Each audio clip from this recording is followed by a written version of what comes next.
구약성경 342면에 기록되어져 있는 여호수아서 14장 11절에서 15절까지의 말씀입니다. 여호수아서 14장 11절에서 15절까지 말씀 다 찾으신 줄 믿고 제가 먼저 한 절, 여러분이 한 절 이렇게 교독하며 읽도록 하겠습니다. 제가 먼저 읽겠습니다. 모세가 나를 보내던 날과 같이 오늘도 내가 여전히 강건하니 내 힘이 그때나 지금이나 같아서 싸움에나 출입에 감당할 수 있으니 그날에 여호와께서 말씀하신 이 산지를 지금 내게 주소서. 당신도 그날에 들으셨거니와 그곳에는 아낙 사람이 있고 그 성읍들은 크고 견고할지라도 여호와께서 나와 함께 하시면 내가 여호와께서 말씀하신 대로 그들을 쫓아내리이다 하니 여호수아가 여분네의 아들 갈렙을 위하여 축복하고 헤브론을 그에게 주어 기업을 삼게 하매 헤브론이 그니스 사람 여분네의 아들 갈렙의 기업이 되어 오늘까지 이르렀으니 이는 그가 이스라엘의 하나님 여호와를 온전히 쫓았습니다. 같이 읽겠습니다. 헤브론의 옛 이름은 기랏 아르바라. 아르바는 아낙 사람 가운데에서 가장 큰 사람이었더라. 그리고 그 땅에 전쟁이 그쳤더라. 아멘. 오늘의 말씀의 제목은 열매 맺는 은혜라는 제목으로 말씀의 은혜를 같이 나누도록 하겠습니다. 인터넷을 검색하다가 보니까 이 맛있는 수박을 고르는 그런 법이 있는 것을 보게 되었습니다. 그 글에 보면 맛있는 수박은 이 일교차가 좀 심하게 있어야 그래야지 좀 맛있어진다라고 합니다. 일교차가 많이 나는 곳에서 자란 수박은 이 수박의 선이 이렇게 선명하게 나타난다고 합니다. 그리고 수박의 꼭지를 봐야 하는데 이 수박의 꼭지가 너무 말라 있으면 따놓은 지 너무 오래돼서 별로 좋은 수박이 아니라고 합니다. 그렇다고 또 이 수박이 꼭지가 이게 너무 굵으면 그러면 아직 덜 익은 걸 땄기 때문에 그것도 별로 좋지 않다라고 합니다. 그러니까 수박의 꼭지는 좀 얇고 이렇게 뻗어 있는 것이 아니라 이렇게 좀 고부라져서 이렇게 말려 있는 그런 수박을 골라야 한다라고 합니다. 얘기하다 보니까 수박 장사처럼 되는데 그런 건 아닙니다. 그리고 또 한 가지는 이 수박이 이게 꼭지 맞은편에 이렇게 보면은 배꼽이라고 부르는 것이 있는데 그것이 좀 작아야지 맛있다라고 합니다. 수박이 이게 암수박과 숫수박이 있는 걸 혹시 아십니까? 들어본 적이 있습니까? 예. 들어보신 분이 있군요. 예, 저도 처음 봤습니다. 이렇게 수박의 이 배꼽이 이렇게 작은 것, 이게 암수박이라고 합니다. 그리고 이게 수박의 배꼽이 크면 그게 숫수박이라고 하는데 암수박이 이렇게 더 맛있다라고 이렇게 말을 합니다. 그리고 수박의 무늬가 이 배꼽으로 전체 이렇게 향하고 있는 수박이 좋은 수박이다라고 이렇게 말합니다. 예전에 이렇게 수박을 한국에서 사실 때 삼각형으로 이렇게 잘라가지고 이렇게 맛을 보여주는 거 혹시 기억나시는 분 계십니까? 젊은 분들도 기억나십니까 이게? 요새도 그렇게 하나요? 예, 안 가봐서 잘. 근데 요새는 이제 좀 그렇게 많이 하지 않는 것 같습니다. 그래서 이제 그 인터넷에 보면은 이제 맛있는 수박을 어떻게 골라야 되는지 그렇게 이야기를 하는 것 같습니다. 그런데 제가 맛있는 수박을 이렇게 고르는 법을 이렇게 보다가 이런 생각이 들었습니다. 수박이 이 열매를 맺기 위해서, 이 맛있는 수박이 되기 위해서는 정말 얼마나 많은 것들이 필요한가 이런 생각을 하게 되었습니다.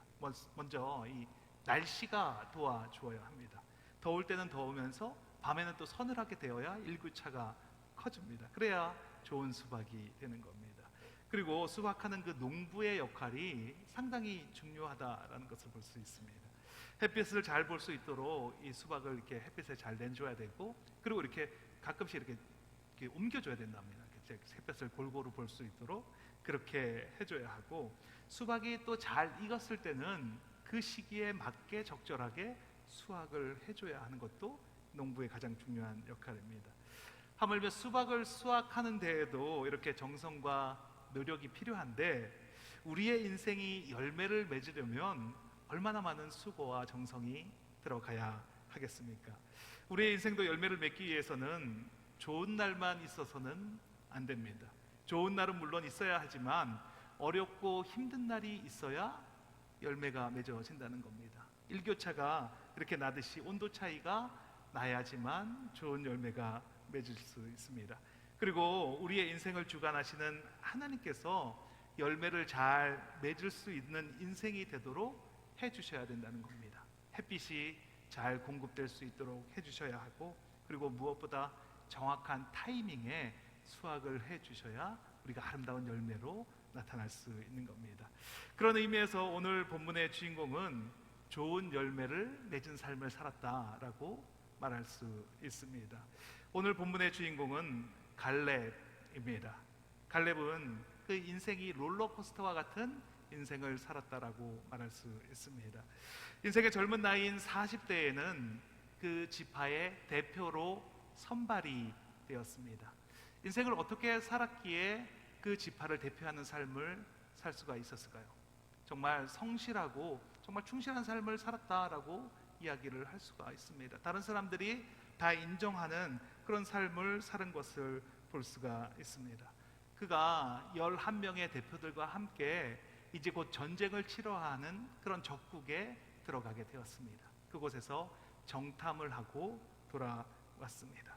그렇게 돌아왔는데 10명의 사람들이 부정적인 보고를 하는 것을 보게 됩니다. 그 성읍은 견고하고 클 뿐 아니라 그 사람들을 보았는데 사람들이 얼마나 큰지 우리는 그에 비하면 우리는 메뚜기 같다, 이렇게 보고를 합니다. 그때 여호수아와 갈렙은 이렇게 반박을 합니다. 민수기서 14장 9절 말씀입니다. 같이 한번 읽겠습니다. 다만 여호와를 거역하지 말라.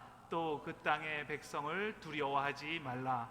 그들은 우리의 먹이라. 그들의 보호자는 그들에게서 떠났고 여호와는 우리와 함께 하시느니라. 그러나 결국은 모든 사람들이 이 부정적인 말에 동조를 하게 되었고 광야에서 40년이라는 시간을 보내게 됩니다. 그 부정적인 보고를 하였고 또 동조했던 사람들이 광야에서 죽을 때까지 그렇게 40년 동안 지내게 되었습니다. 그런데 그 40년 동안의 세월을 지내면서 갈렙에 대한 이야기가 성경에 나타나 있지 않습니다. 그리고 85세가 된 갈렙을 언급하는 것으로 보아서 갈렙은 그때까지 건강하게 잘 살아있다는 것을 우리가 유추할 수 있습니다. 그리고 45년이라는 시간이 지난 후에 이스라엘 백성이 가나안 땅을 점령하게 되었을 때입니다. 오늘 본문에 보면 갈렙이 헤브론 산지를 자기에게 달라고 이야기를 합니다. 여호수아서 14장 12절입니다. 같이 한번 읽겠습니다. 그날에 여호와께서 말씀하신 이 산지를 지금 내게 주소서. 당신도 그날에 들으셨거니와 그곳은 아낙 사람이 있고 그 성읍들은 크고 견고할지라도 여호와께서 나와 함께 하시면 내가 여호와께서 말씀하신 대로 그들을 쫓아내리이다. 그리고 결국은 그 헤브론 땅을 차지를 합니다. 85세의 노부의 몸으로. 만약에 갈렙이 수박이라면 엄청 맛있는 수박으로 열매를 맺게 됩니다. 인생의 온도 차이가 아주 큽니다. 삶에서 천국과 지옥을 오가는 삶을 살았습니다. 그리고 중요한 것은 수박이 골고루 익을 수 있도록 그 시간에 잠잠히 하나님께 자신을 내어드리는 시간을 보냈습니다. 그래서 하나님께서 골고루 익을 수 있도록 이리 더짓고 저리 뒤집으며 물과 햇빛을 공급해 주었습니다. 그리고 결국은 시간이 되었을 때 완전한 열매로 나올 수 있게 되었습니다. 만약에 내가 수박이라면 나는 얼마만큼 익었을까요? 오랜 시간 햇빛에 노출되어 있었지만 일교차가 많이 없어서 아직 속이 하얗고 씨도 하얀 나는 아닐까요? 아직 익지 않았는데 너무 빨리 줄기에서 떨어져 나와서 내가 뭘 해보려고, 내 마음에 드는 대로 한번 살아보려고 아직 익지 않았는데 떨어져 나와 있는 나는 아닙니까? 수박이 정말로 잘 익으면 하얀 가루 같은 그 당분이 이렇게 밖에 묻어난다고 합니다. 그래서 이 수박이 줄은 선명한데 희끗희끗하게 하얗게 묻어있는 그 수박이 정말로 단 수박이라고 합니다. 수박이 잘 익는데 수박이 스스로 하는 일은 거의 없습니다. 수박은 그냥 붙어 있기만 하면 됩니다.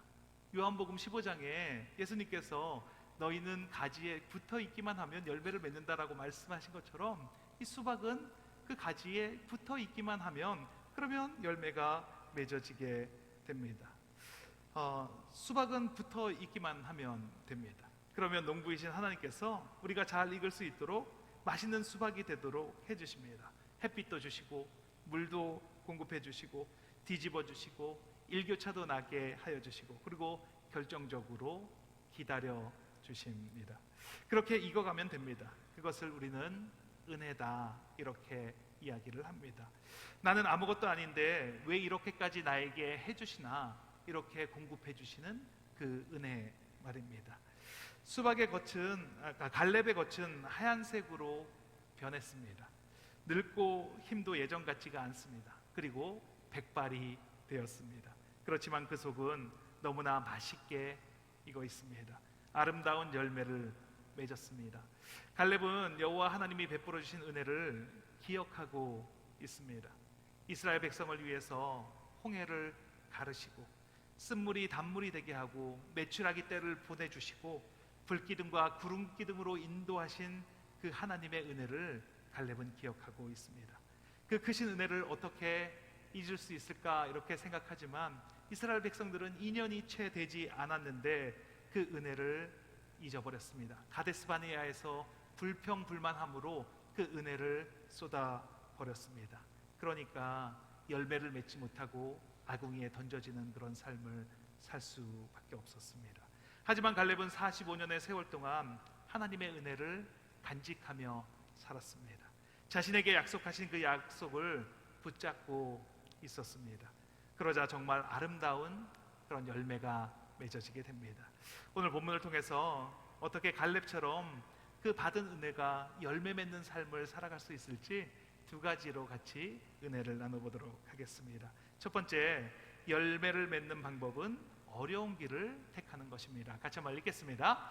열매를 맺는 방법은 어려운 길을 택하는 것입니다.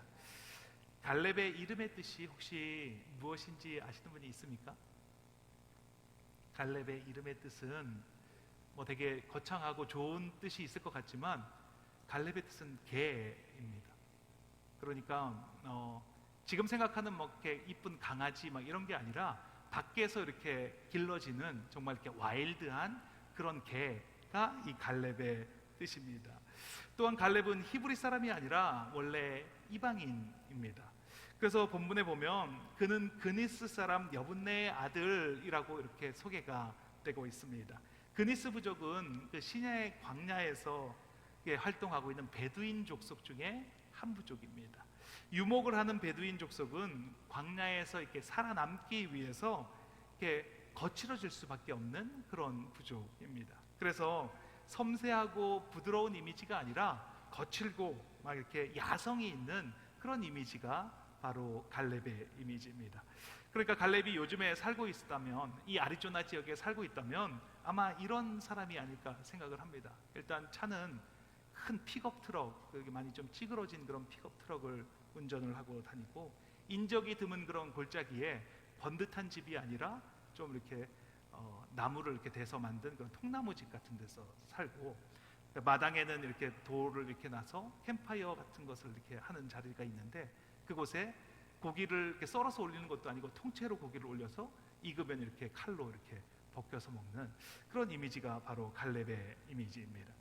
여호수아 가나안 땅을 정복한 그 갈렙은 그에게 기득권이 분명히 있었을 것입니다.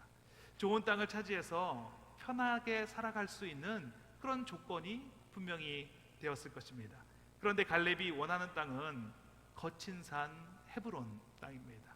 가장 거친 고대 헤브론을 그가 기업으로 자원해서 얻으려고 합니다. 헤브론 산지는 지형이 높고 그리고 험해서 그 동네에 사는 사람들은 또 아낙 자손이라서 누구도 꺼리는 그런 땅입니다. 그런데 갈렙은 그 땅을 원하고 있습니다. 신명기 9장 2절 말씀입니다. 같이 한번 읽겠습니다.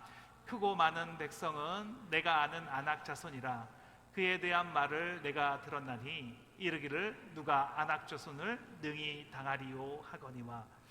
모세가 살았을 때도 아낙 자손을 정복하는 것은 가장 큰 숙제다, 이렇게 이야기하는 것을 볼 수가 있습니다. 45년 전에 정탐을 하러 와서 보았던 바로 그 땅, 45년을 기다려서 여리고성과 아이성을 점령하고 남쪽과 북쪽을 다 점령한 이후에 이 산지 헤브론 땅에 다다랐습니다. 쉬운 길을 선택할 수 있었는데 갈렙은 어려운 길을 선택합니다. 안정되고 평안하게 살던 대로 살면 아무 탈 없이 그냥 살 수 있었는데, 그런데 굳이 어려운 길을 택합니다. 85살의 노구로 그 어려운 지역인 헤브론을 택합니다. 이것이 바로 기독교인의 정신입니다. 예수 믿는 사람의 정신은 바로 이런 정신입니다. 열매를 맺기 위해서 굳이 어려운 곳으로 가는 것입니다. 우주와 만물을 창조하신 그 창조주를 아버지라고 부르며 예수 그리스도를 나의 구주라고 부르는 사람들의 믿음은 바로 이런 믿음인 것입니다. 은혜를 받았다면 편안한 길, 쉬운 길이 아니라 어렵고 힘든 길을 선택하는 것입니다. 예수 믿는다는 것이 복받아서 편안하고 안락한 삶을 즐기면서 이 안락한 삶을 어떻게 끝까지 살아갈 수 있을까, 이렇게 고민하는 것이 아니라, 은혜 받았다는 것은 가장 힘들고 더 어려운 것을 나에게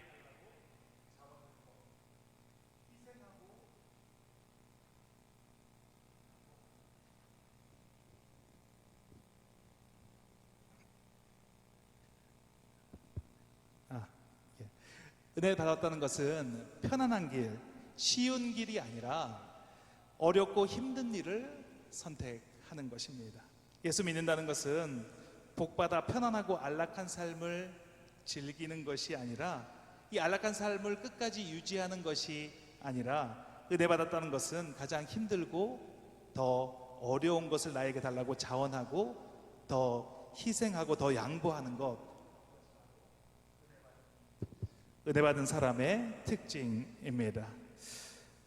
제가 이전에 설교하면서 말씀을 드렸던 것 같은데, 거창고등학교라고 하는 학교가 있는데, 이 학교에서는 이 졸업을 하고 직업을 선택할 때 이것에 따라서 직업을 선택해라 라고 하는 10계명이 있다라고 합니다. 거기에 이렇게 쓰여 있습니다. 앞을 다투어 모여드는 곳엔 가지 마라.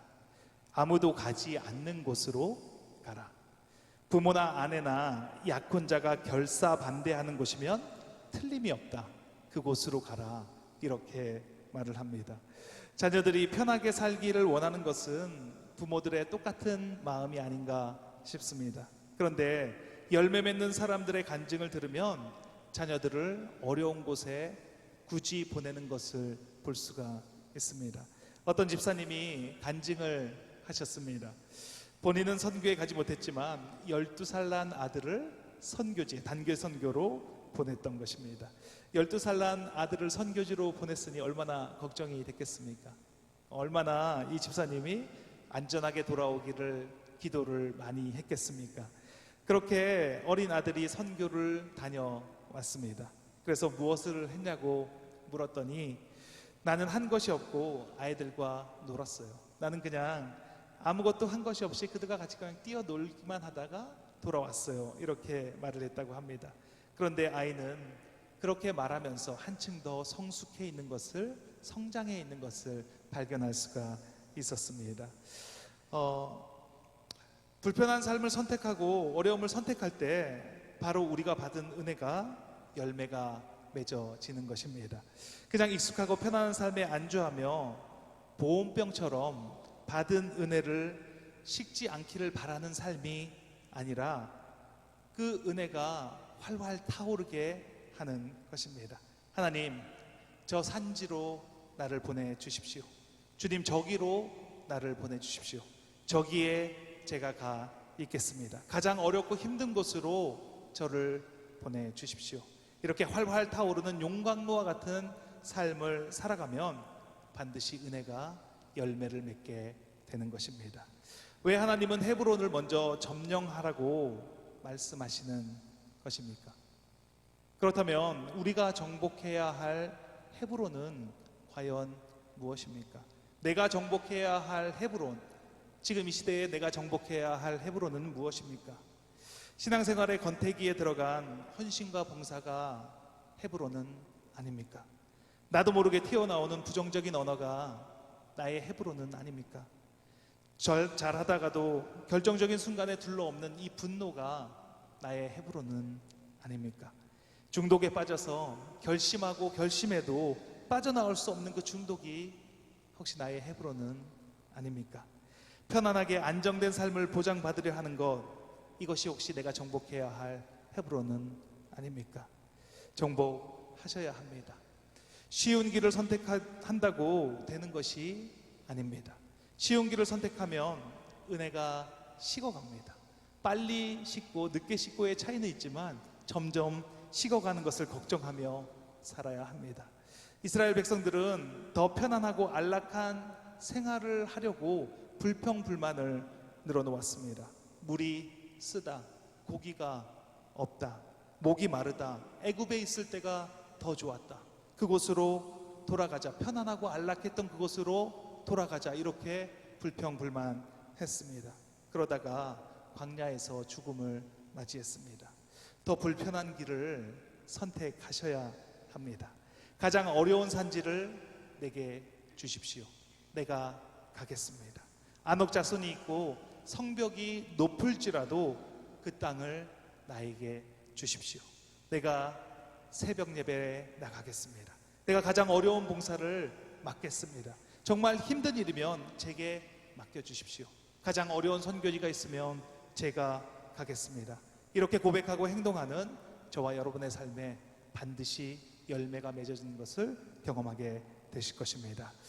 둘째, 열매를 맺는 방법은 여호와께 충성하는 것입니다. 같이 한번 읽겠습니다. 열매를 맺는 방법은 여호와께 충성하는 것입니다. 갈렙의 삶을 정리하면 이렇게 한 단어로 이야기를 할 수가 있습니다. 그것은 바로 하나님 여호와께 충성했다입니다.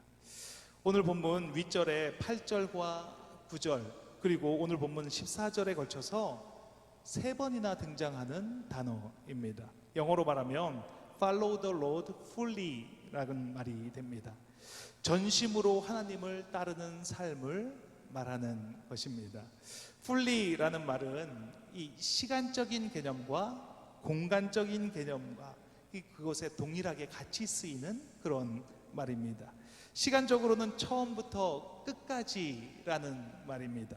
그리고 공간적으로는 fully, 아주 가득 채워져 있다라는 말입니다.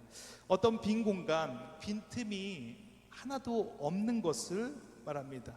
그의 삶을 이야기할 때 fully라는 표현을 쓴다는 것은 처음부터 끝까지 어느 공간을 살펴보더라도 빈틈이 없다라는 그런 말입니다. 갈렙이 40살 때 가데스바니아에서 정탐할 때 그때도 하나님께 충성했다라고 말을 합니다. 그래서 다른 사람들이 다 부정적인 보고를 할 때도 갈렙은 fully 충성했기 때문에, 그렇기 때문에 부정적인 보고를 하지 않을 수 있었습니다. 그리고 85살이 되어서도 하나님께 충성하였기에 당당하게 헤브론 산지를 나에게 달라라고 말할 수 있었습니다. 갈렙은 가데스바네아에서도 그리고 헤브론 산지에서도 공간과 시간과 상관없이 하나님으로 가득 차 있었던 사람입니다. 온전히 fully 하나님께 충성하는지 아닌지는 자기 자신이 가장 잘 알 수 있습니다. 그래서 당당할 수 있고 담대할 수 있는 것입니다. 어린 다윗이 골리앗과 싸울 때 이렇게 말했습니다. 사무엘상 17장 45절입니다. 같이 한번 읽겠습니다. 너는 칼과 창과 단창으로 내게 나아오거니와 나는 만군의 여호와의 이름 곧 내가 모욕하는 이스라엘 군대의 하나님의 이름으로 내게 나아가노라. 이렇게 말하고 나아갔습니다. 자신이 어떻게 하나님께 충성했는지 다윗 자신이 가장 잘 알고 있습니다. 사자와 곰의 입에서 새끼 양을 찾아올 때에도 하나님께 충성하는 삶을 살았습니다. 그렇기 때문에 골리앗 앞에서도 그렇게 선포할 수가 있는 것입니다. 나는 만군의 여호와의 이름, 곧 내가 모욕하는 이스라엘 군대의 하나님의 이름으로 내게 나아가노라. 성경에서 솔로몬의 삶을 이야기할 때 이렇게 말합니다. 열왕기상 11장 6절입니다. 같이 읽겠습니다. 시작. 그의 아버지 다윗의 온전히 따름같이 따르지 아니하고.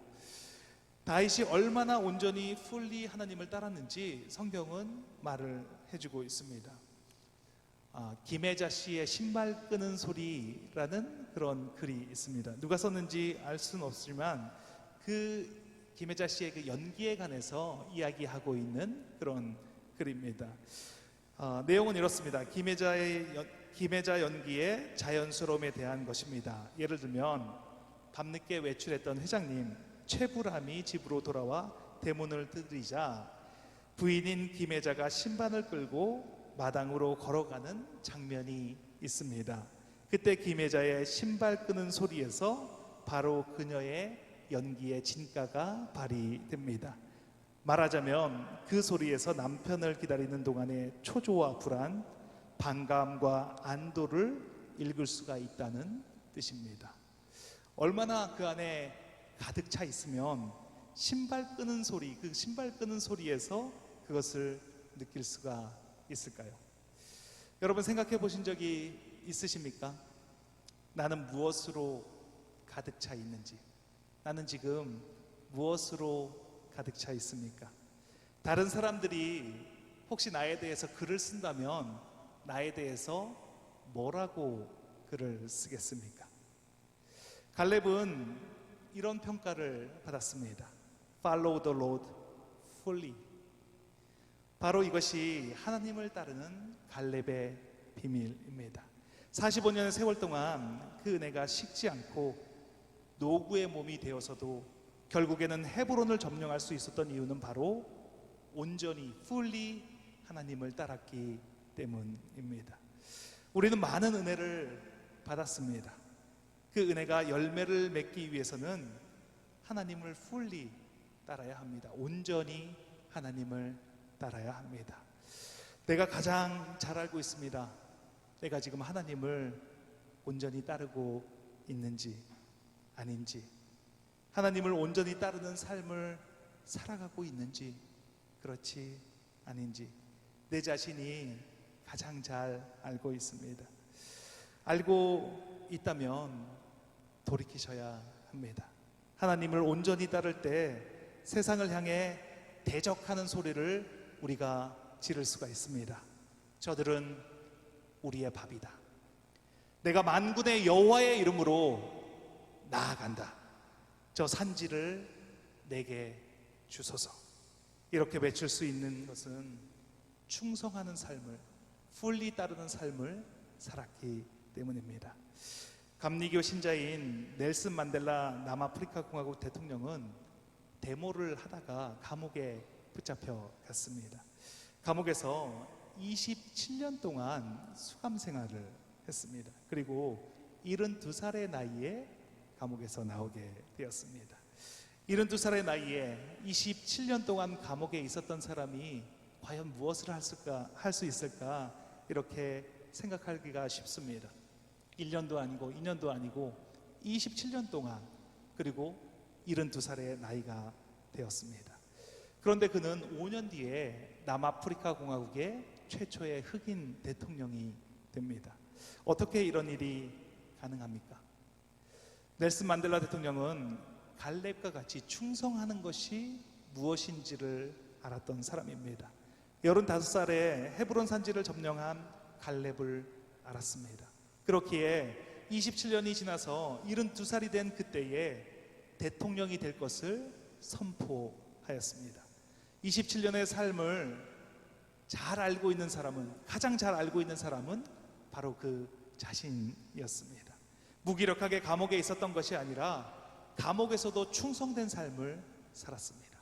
그리고 감옥에서 나와서도 그 5년 동안을 충성된 삶을 살았습니다. 그렇기에 77살이 되었을 때 그는 남아프리카 공화국의 대통령이 될 수 있었습니다. 그리고 대통령이 된 후에 자신을 투옥시킨 사람들을 용서하고 화해와 협력을 호소하며 흑백 간의 갈등을 없앴습니다. 그리고 95세로 세상을 떠날 때 남아프리카 공화국의 국민들뿐만 아니라 세계의 많은 사람들이 그를 존경하는 대통령으로 기억하게 되었습니다. 충성된 삶을 살아야 합니다. 온전히 하나님을 따르는 그 삶에 바로 힘이 있는 것입니다. 내가 잘 알고 있습니다. 나는 지금 충성된 삶을 살아가고 있는지 아닌지. 충성된 삶으로 하나님께 그리고 교회에게 허락하신, 또 개인에게 허락하신 은혜가 열매가 맺어지는 저와 여러분이 되시길 예수님의 이름으로 축원합니다. 같이 기도하는 시간을 갖도록 하겠습니다. 하나님, 큰 은혜를 베풀어 주셔서 감사합니다. 베풀어 주신 은혜가 열매를 맺고 있는지 또 돌아보는 시간이 되게 하여 주셔서 감사합니다. 내 삶을 돌아보게 하시고 열매 맺지 못하는 삶을 살아가고 있다면 돌이키는 시간이 되게 하여 주시옵소서. 나는 지금 어렵고 힘든 길로 가고 있습니까? 나는 지금 fully 충성하는 삶을 살아가고 있습니까? 온전히 주님께 맡겨드리는 삶을 살아가고 있는지 돌아보게 하여 주시옵소서. 힘들고 어려운 길을 선택하는 내가 되게 하시고 fully 주님께 나를 드리는 삶을 살아가게 하옵소서.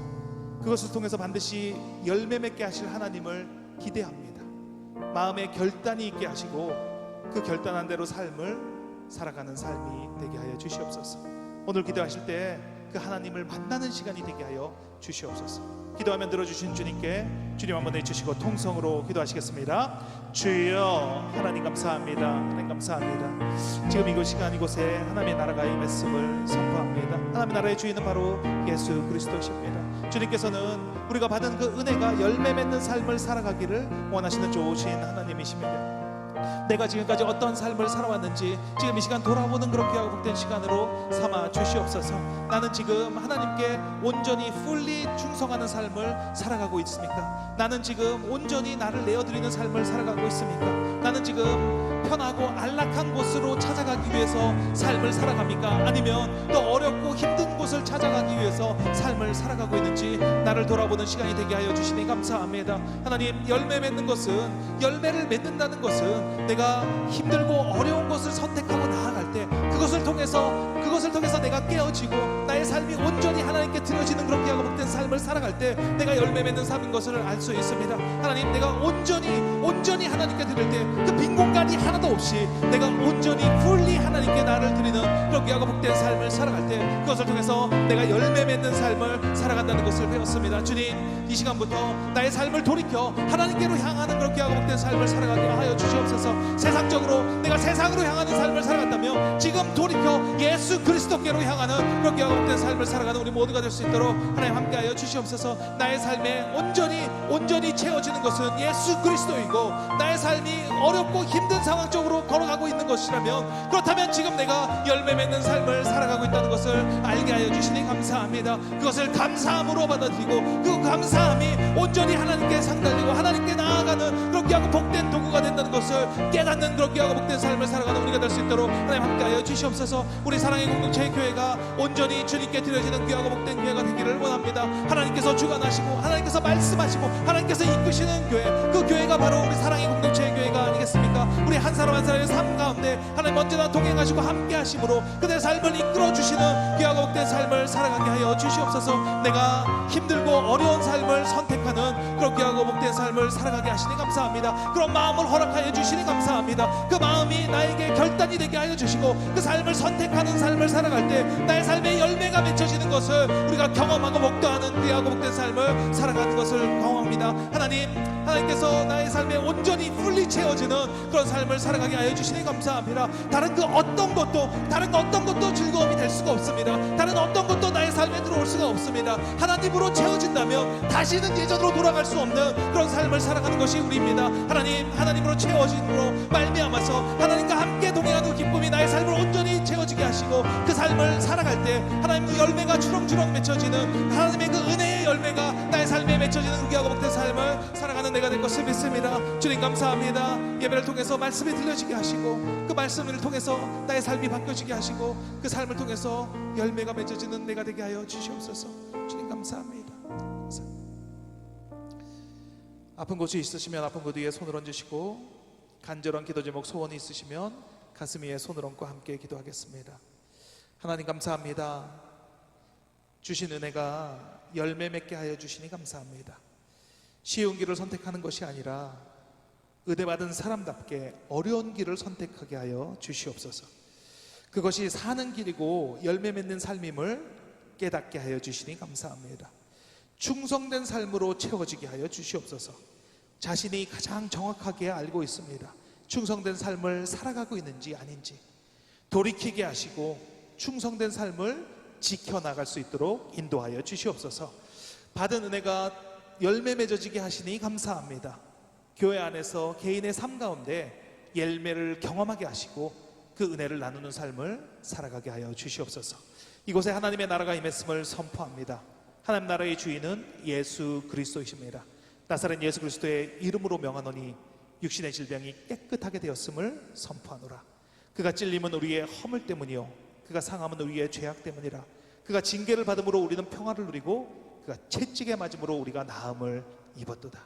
머리끝부터 발끝까지 예수 그리스도의 정결한 보혈의 피를 뿌리고 바르고 덮습니다. 암세포가 소멸되게 하시니 감사합니다. 허리 통증이 깨끗하게 사라지게 하시니 감사합니다. 고혈압이 떠나가게 하시고 당뇨병이 치유되게 하시니 감사합니다. 두통이 사라졌음을 선포합니다. 복통이 사라졌음을 선포합니다. 시력이 회복되게 하시니 감사합니다. 어지럼증이 치유되게 하시니 감사합니다. 소원과 기도 제목을 가지고 손을 얹었습니다. 불안한 마음, 억울한 마음, 분한 마음, 두려운 마음이 떠나갔습니다. 용서하지 못하게 하는 마음 떠나가게 하시니 감사합니다. 사랑으로 행하지 못하게 하는 더러운 영 지금 이 시간 묶음을 놓고 떠나갈지어다. 하나님 나라에서 이루어진 것이 이 땅에서 이루어졌음을 선포합니다. 그것을 증거하게 하심에 감사합니다. 예수 그리스도의 이름의 권세가 믿어지게 하시고 그 이름을 사용하게 하시고 그 이루어진 것이 그려지게 하시고 그 삶을 살아가게 하시니 감사합니다. 예수 그리스도의 이름으로 기도합니다. 아멘.